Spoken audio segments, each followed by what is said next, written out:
Баршаңызға сәлем достар, менің есімім Ақжарқын, каналыма қош келдіңіздер. Бұл видеода мен сіздерге өзімнің тоқыған бұйымдарымды көрсететін боламын. Алдағы уақытта тегін сабақтар түсіріп, сіздермен бөлісіп отыратын боламын. Осы видеоны көрмес бұрын менің каналыма тіркеліп, қоңырашаны басып қойсаңыздар, сол кезде жаңадан шыққан видеоларды ең алғашқы болып көріп отыратын боласыздар. Ең алғашқы мен сіздерге осы бас киімімді көрсеткім келіп тұр. Ол осындай 3-6 айлық балаға тоқылған бас киім. Бұл ақылы мастер-класс бойынша тоқылған бір Ресей блогерінің мастер-классы.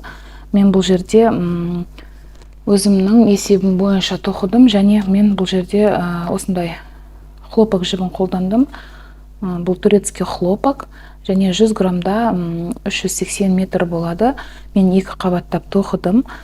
Тоқылу жолы өте оңай, мастер-класста жақсы қарапайым тілде түсіндірген, жазбаша және видео түрінде бар. Ең қиын сәттері көрсетілген бұл видеода. Қалай тоқылатын, тоқымашы қыздар болса, баяғыдан тоқып жүрген, жаңа опыты барлар оп-оңай тоқып шығады.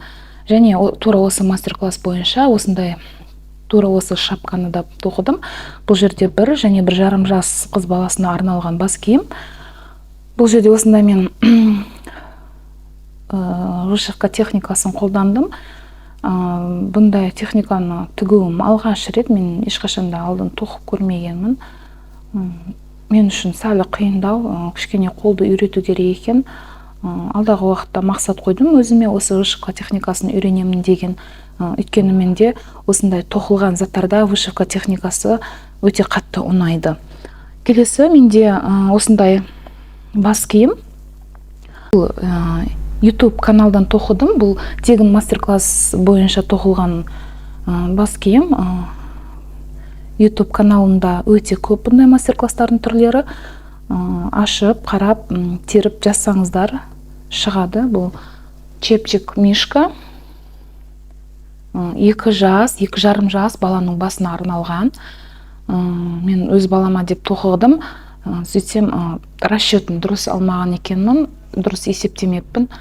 Бұл жерде менде осындай ангора жібінен қолданғанмын. Ангора жібі және тағы бір жіптің түрі, ұмытып қалдым бұл қандай жіп екенін. Келесі менде осындай тоже қыз баласына арналған бас киім. Бұл ровно 1 жас баланың басына тура келеді. Бұндай мастер-класстар YouTube'да толып тұр, әрине, бірақ мен бұны бір фотоға қарап тоқыдым. Және ол фотода осы жерде маңдайшасы жабық, спущенный болып тұрған. Сондай техника қолдандым мына жерде. И арт жағы да өте ерекше тоқылған. Бұл жерде мынандай қысқарту жолы басқаша. Бұл жерде де жіп ангора, таза, жұмсақ, нәзік әрі қыз баланың басында өте керемет тұрады. Мен кигізіп көрдім бір қызға.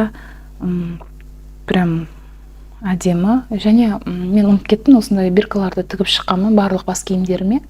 Мынада да бар, қарасаңыздар. Және осы 2 шапкамда да бар. Бұны мен Қытай сайтынан заказ бердім и машинкамен тігіп шықтым. Және осы бас киімнің бәрі спицамен тоқылады. Келесі менде бас киім, ол осындай өзіме арналған бас киім. Яғни өзіме арнап тоқығанмын, бірақ киген жоқ, өйткені маған мынау түс жараспайды екен. Түсі жараспаған соң кимедім. Бұл да YouTube каналында бар осындай мастер-класс. Бұл жерде жіпті мен Қытай сайтынан заказ бергенмін. Бұл китайский кашемир жібі, и мынау ақ жіп бізде меринос жібі. Бұл жерде резинка мен тоқылған, резинка 1/1, значит 1 оң 1 теріс резинкасы арқылы тоқылған. Өте оңай тоқылады. Мастер-класс YouTube арнасында бар. Тағы да келесі менде осындай шапка.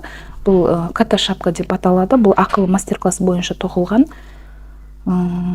Бұл жіпте мастер-класс бойынша осындай пух-норка жібін қолданған. Бірақ менге ол кезде пух-норка жібі болмады. Сондықтан мен осы қайталап тоқимын деп пух-норка жібін алдырдым. Мына жерде жіп махер. бірақ әдемі шыққан, баста өте ыңғайлы тұрады, екі құлақ полный жабық тұрады. Кішкентай балдарға таптырмас қалпақтың түрі. Тағы не айтайын бұл жерде? Негізі ересектерде киіп жүр. Биыл негізі ересектерге де осындай трендке шығып кетті, особенно осындай пухнуркадан, осындай пайетка қосып тоқып жатыр ғой, өте керемет тоқып жатыр. Трендтен қалмаймын десеңіздер, осындай шапкаларды тоқып кисеңіздер өте керемет, әдемі көрінеді. Келесі менде тоқыған затымның түрі, бұл тоже ақылы мастер-класс бойынша осындай козырек, төбесі ашық, мына жағы как повязка ретінде. Осындай кепкасы бар. Бұл да ақылы мастер-класс, Ресей блогерінің мастер-классы бойынша тоқылған. Ол жерде басқа жіптің ол мастер-класста басқа жіппен тоқылған, бірақ мен өзім хлопок жібін таңдадым, өйткені мен үшін хлопок жібі всегда құртып алсам да, тарқататын болсам да ең оңай жіп, және не жалко, қымбат емес, сол үшін осындай жіптен тоқып көрдім бірінші. Бұл жерге мен козырегіне осындай пайетканы қолдандым, пайетка және осындай хлопок жібін екеуін қосып қолдандым. Өте әдемі шықты, баста әдемі тұрады, ыңғайлы тұрады. Тоқылу жолы оңай, бірақ бір жері бар, ол осы жерде инеменен тігіс түседі. Козырегін қойып тігеміз ғой, міне осындай козырек, мен бұны Қытай сайтынан заказ бергенмін. Осы козыректі біз осы жаққа қойып, инеменен тігіп шығамыз. Арнайы өзінің тігісі бар. Ол видеода жақсылап көрсетілген, анық түсірілген, жазбаша түрі де бар, және видео түрінде де бар. Мастер-класс өте жақсы, оңай, өте әдемі және ерекше зат болып саналады бұл. Және осы мастер-класс бойынша тағы да мен сәл басқаша жіптен тоқиын дедім. Бұл жерде ангора және осындай меринос жібін қолдандым. Бұл жерде өте тонкий меринос, осындай. Осы ангора жібі осындай мотокта келді. Менде бұл осындай бобинада болады және орап береді. Бізге сатып алатын магазинде өзіңізге заказ бересіз арнайы. Қанша грамм керек болса, сонша грамм сіздерге орап жібереді почта арқылы, немесе жаңа курьер арқылы. Кім қалай тапсырыс береді, өзі біледі. Осы жерде осы екі жіптің қосындысы, міне осы жерде ана қара бас киімде тігісі көрінбеген екен, міне сіздерге көрсетіп жатырмын. Осы тігіс түседі. Ең қиын сәті осы жер, қалған жердің бәрі оңай тоқылады. Егер баяғыдан тоқып жүрсеңіз, тоқымада жақсы түсінетін болсаңыз, бұл мастер-классты оңай тоқып шығасыздар. Келесі менде отырып үйде неге осы төбесі жабық кепка тоқымасқа деп, жаңағы осы төбесін жабық ретінде тоқып көрдім. Бұл осында полноценный кепка, міне көрсеңіздер болады. Іші осындай, барлығы осы жіптен тоқылған, бирочкасы бар. Бұл да спицымен тоқылады. Мен ұмытып кеттім айтам деп, барлығы спицымен тоқылады. Бұл да спицымен тоқылады. Бұл кепканы мынандай ұшына төбесінен басталады. Төбесін бірінші круг қылып тоқып алып, кейін мынандай шет жағын тоқисыздар. Одан кейін мына кепкасы тоқылады. Ол да мына жерге тігіс түседі. Бұл тігісті тіккен кезде мен өте қатты қиналдым, өйткені мына жіпте тігісті тігу мүмкін емес. Мен ар петляға маркерді іліп, солай өзіме белгілеп, амалдап тігіп шықтым. Мен үшін өте қиын болды. Мен шатасып зорға тіктім, бірақ өте аккуратно шықты. Менде ешқандай осындай косяктар жоқ енді, былай айтқанда, жалпақ тілмен айтқанда. Аккуратно, әдемі, баста ыңғайлы тұрады, өте қалың. Негізі мен осындай бір жіппен тоқығанмын. Бір жіптің өзі осындай қалың болып шықты, маған өте ұнады. Жылы баста бұл осындай жіп. Мен бұны Қытай сайтынан заказ бергенмін. Бұл жерде 50 граммда және бұл жерде 100% полиэстер жіпі. Маған кепкаға ровно 2 моток кеткен.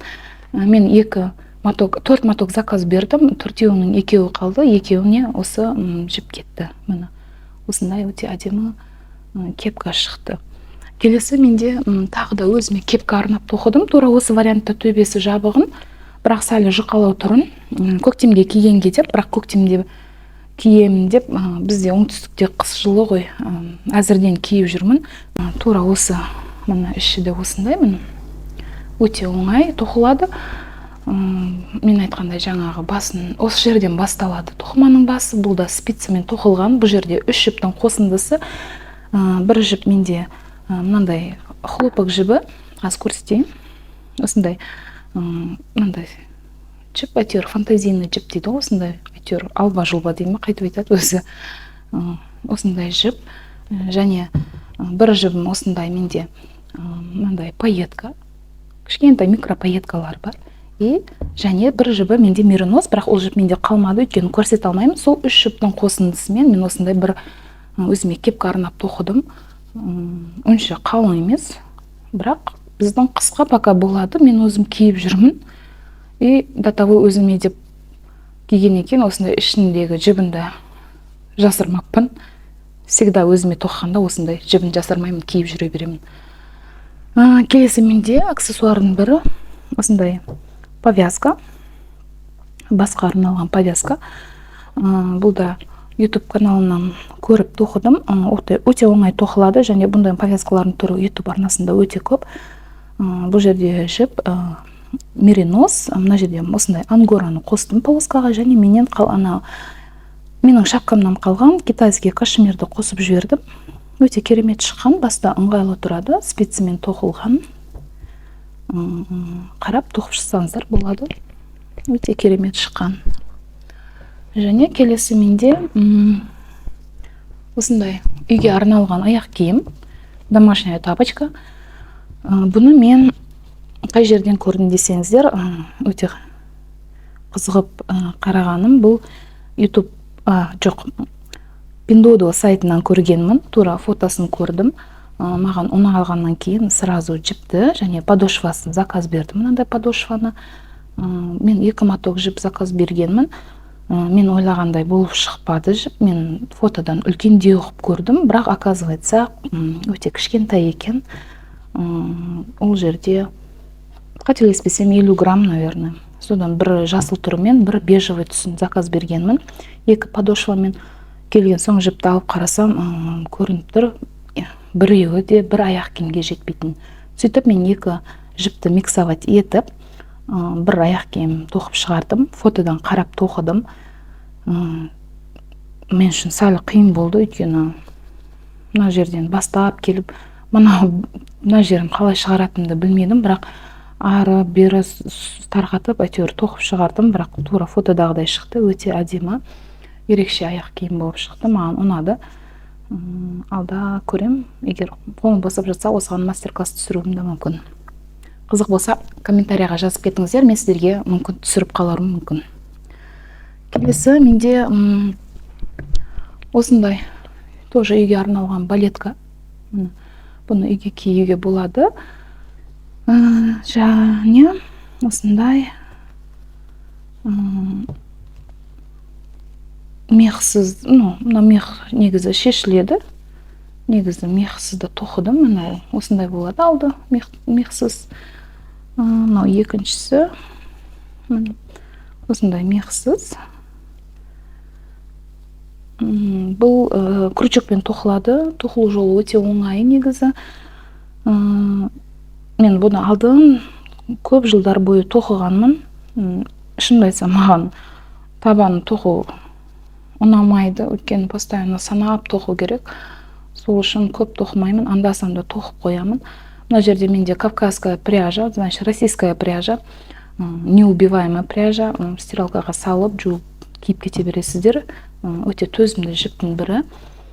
Бұл жерде акрил көбірек, шерсть азырақ, бірақ соотношениесін білмеймін, қанша пайыз екен есімде жоқ. Міне осындай менің бар жұмыстарым осы. Егер сіздерге қызық болса, комментария жазып лайк басып кетіңіздер. Алдағы уақытта сіздерге көбірек мастер-класстар түсіріп, қызықты лайфхактар тоқымаға қатысты болады. Егер сіздерге ұнап жатса, маған тіркеліп алыңыздар. Келесі кездескенше сау болыңыздар.